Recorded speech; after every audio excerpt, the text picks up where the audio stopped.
Imagine this, Bitcoin hits the new all-time high, a fresh Solana or XRP ETF launches, the crypto Twitter is in euphoria, and yet SOL and XRP start dumping right after the bullish ETF news.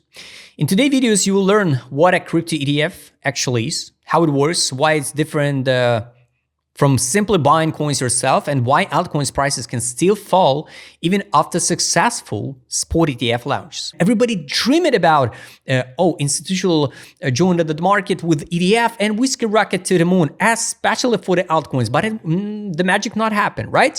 So what is a crypto ETF? Let's start with the basics. So a crypto ETF or exchange traded fund is a traditional investment fund whose job is to track the price of one cryptocurrency or a basket of cryptocurrencies instead of buying Bitcoin, Ethereum, or altcoins directly on exchange like Binance, Binx, BitGet, Max.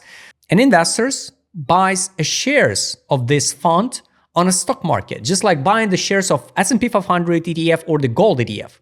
There are two main types of crypto ETF investors usually talk about. First one is the spot crypto ETFs, hold the underlying assets directly. For example, a spot Bitcoin ETF actually owns BTC in custody, and its share price reflects real-time Bitcoin movements minus some fees. And futures crypto ETFs do not hold the coins. Instead, they hold the futures contracts, which can lead to the tracking errors when the futures price diverge from the spot prices over the time. In this video, I want to focus especially on the spot ETFs because they are the ones people associate with the real crypto adoption and regulatory green lights. Now the main question, how does a spot crypto ETF actually operate behind the scenes? Imagine, all the center is the fund issuer, a company that set up the ETF and decides its rules, some fees, and which custodian will hold the coins. The issuer goal is simple, make the ETF share price follow the underlying crypto price as closely as possible, whether that's a BTC, Ethereum, SOL XRP, or HBAR, whatever, or a basket of assets. The key mechanism is called the creation and redemption. Authorized participant, large institutional or market makers, deliver the Bitcoin or another crypto to the fund in exchange for the big blocks of new ETF shares called the creation units. They can also return ETF shares to the fund and receive the underlying coins or the cash back, which is called redemption, keeping ETF price aligned with the spot market. Retail investors never see this process. A regular investor just opens a brokerage application, types in the ETF ticker, for example, the Bitcoin or Solana ETF, and buys or sells shares during the normal stock market hours using the fiat money. Even though the ETF is backed by crypto, shareholders typically cannot redeem these shares for actual coins. They only get exposure to the price changes, not direct control over the wallets or private keys.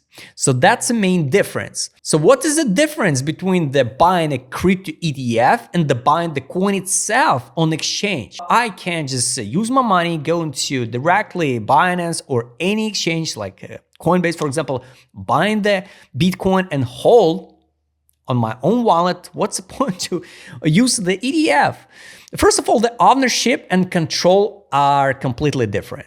When you buy the coin directly, like BTC, Ethereum, SOL XRP, you can move it to your own wallet, stake it, use it in DeFi, or send it anywhere, and you control. You totally 100% control the private keys and the assets itself. When you buy a crypto ETF, you only own the shares of regulated fund. You cannot withdraw ETF shares as the real coins, interact with the blockchains, or use DeFi protocols with those shares.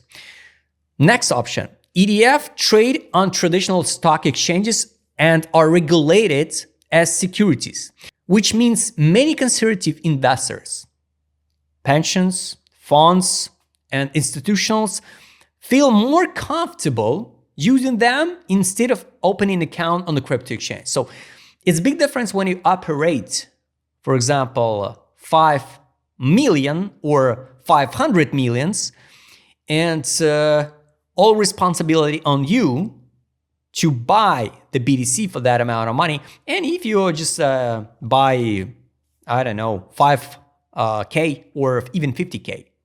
So it's a big differences and responsibility. So direct crypto purchase requires dealing with exchanges, wallets, KYC on the new platforms, self-custody risk, and sometimes unclear regulation, which many traditional investors want to avoid.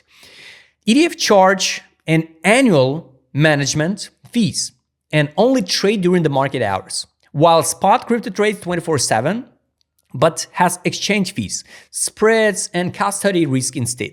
In many jurisdictions, ETFs may have clearer tax reporting, whereas direct crypto can fall into less familiar tax categories for mainstream investors and their accountants. Suppose there is a spot Solana ETF backed by SOL that trades on the major stock exchange. A traditional investor can buy the SOL exposure at the click of a button without ever touching a crypto wallet. Meanwhile, the crypto native user might prefer to buy the SOL directly on a Binance or another exchange, stake it on chain in the bridge between the DeFi platforms, something an ETF simply cannot offer. Also, the next main question, why launch Bitcoin and altcoin ETFs at all? So what's the point? From perspective of traditional finance, ETFs are the bridge product. Crypto ETFs lets banks, asset managers, and pension funds offer crypto exposure in a familiar, regulated wrapper without forcing their clients into new platforms or custody models. This increases the potential capital inflows over the time, boosts the market legitimacy, and integrates the crypto into standard investments, portfolios alongside stocks and the bonds. So I repeat again, imagine that old guy, old millionaire, I don't know, 80 years old or 90 years old, the fund control the 500 millions. Nobody create account on the Binance, pass the KYC, and buy tokens directly on this platform. Also, you need to deposit the USDT on that platform, like 500 millions. How you could do this one? So that's why they avoided to use the brand new platforms, and it's more easier to, if they love to see the BTC on their balance, they just use and they pay some fees for the companies like the BlackRock, for example.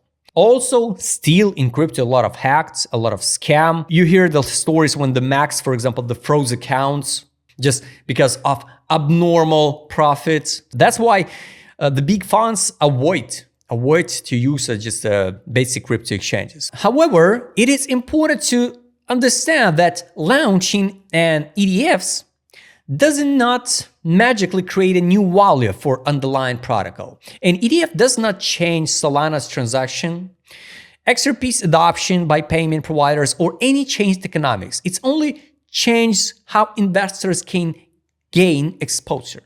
Over the long term, fundamentals on chain activity and the macro conditions still dominate the price performance, with ETFs acting more like a new distribution channel than a fundamental upgrade. This is what people don't understand, because altcoins prices can still fall after the spot ETF launches. And it's a fact. Yes, it is a paradox many viewers are interested in. If a spot ETF is bullish, why does a coin dump? We saw many examples, in even the latest one was a near protocol, the Grayscale, when I run the near ETF. And it should be the extra bullish news. We have to skyrocket to the moon because it's a Grayscale, near altcoin. So why does the coin dump? So let's break it down the main reasons using the altcoins example. First of all, this is a classic one. The buy the rumor, sell the news. Everything in dynamics. So in the weeks before the big ETF launch, traders front ran the narrative, pushing the price higher on expectations of fresh inflows and institutional FOMO. So retails all the time think they're smarter than institutional. Imagine the retails think, I'm genius, I'm buying now the token, and when the ETF will be launched, the institutional will buy my tokens much higher price. But it doesn't work like this one. That guys control the market. They invented the market. Usually when the ETF is live, early speculators lock in profits, and selling pressure from those who bought the rumor can actually be the new demand from ETF buyers, and the price can drop. Headline numbers such as records first day ETF volume may include a lot of short-term trading, arbitrage, and hedging, not pure net buying from the new long-term investors. You saw a lot of media posts. First week, first day of Solana ETF, the millions and the millions volume. And the people start thinking, so retail start thinking, oh, it's institutional inflow, the real money in it. I need to buy now until it's too late. So many institutional, first of all, they control the media. They buy the ETF shares while simultaneously shorting the underlying coin or futures to run market natural strategies, which adds selling pressure on the spot market instead of relieving it. This is some basic scenarios. Imagine the SOL rallies from $180 to over $200 in the days before its ETF goes live, driven by traders expecting a second leg up once traditional investors can buy via the ETF. The ETF launches, initial flows are solid on the paper, but large holders and leveraged longs start taking a profit. Market neutrally strategies at selling, macro is risk off, and the SOL slides from around 205 towards to 150, for example, area over the next week, despite the headlines about record ETF metrics.